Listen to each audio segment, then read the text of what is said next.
is Andy Thorburn reporting from the National Democratic Convention in Chicago. With me today is Jody Hicks. She is the president of Planned Parenthood in the state of California. And Jody, thank you for your time. Absolutely. You just came off a beautiful panel.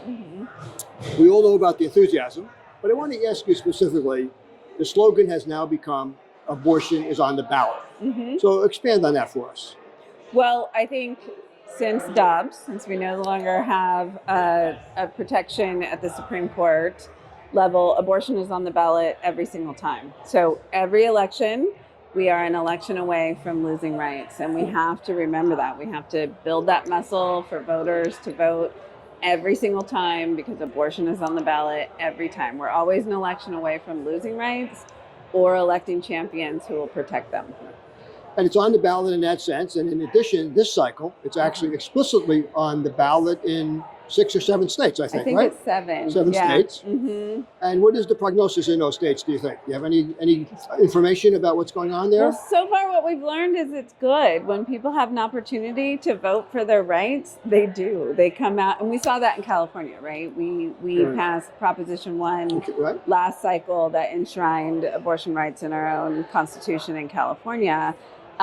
We know California is a very pro-reproductive rights state, but what we saw is we had crossover. We had Republican women. We did really well in districts that are traditionally you wouldn't think would pass, and we passed all throughout California. So if people have a chance to vote for their rights, they come out and vote for their rights. In fact, I think that so far, whenever there's been a pro-abortion initiative, it's carried. When there's been an anti-abortion initiative, it's been defeated. I think we're batting 100% so far.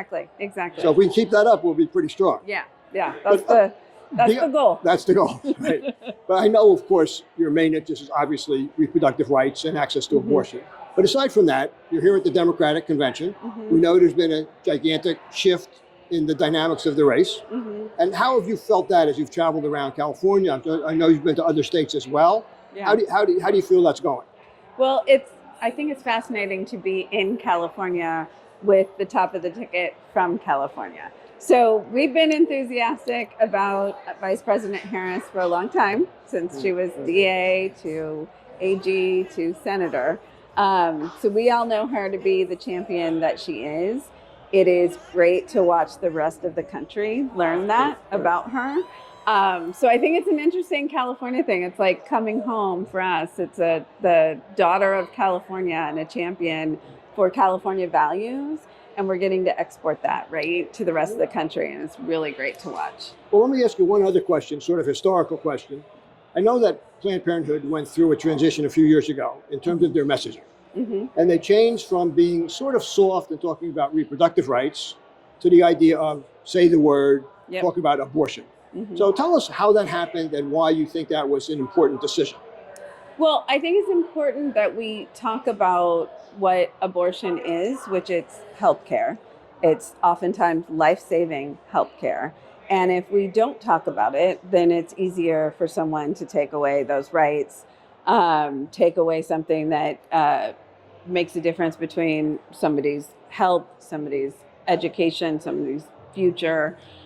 So we have to talk about it, and we have to tell stories. And we just heard last night some really important stories at the convention. And, you know, oftentimes it's not really fair. We're asking women to tell their most personal stories. But we know that about Planned Parenthood. They come to Planned Parenthood for their most personal healthcare decisions. It's why Planned Parenthood is so trusted and such a messenger. But it's been an evolution that's important, and it's been an evolution that is, it's great. I actually think Roe v. Wade was always supposed to be the floor. It was never supposed to be the ceiling. It was never supposed to be the best we can do. I have hope and inspiration that despite losing rights that we've had for almost 50 years, that this movement is going to go further, that we're going to protect those rights, meaning we'll abortion as healthcare, we'll have access to it. We won't just keep it as a right that people don't have access to. We'll fight for something better. Very good. Thank you. Thanks. Good to see you again. Thanks for your time.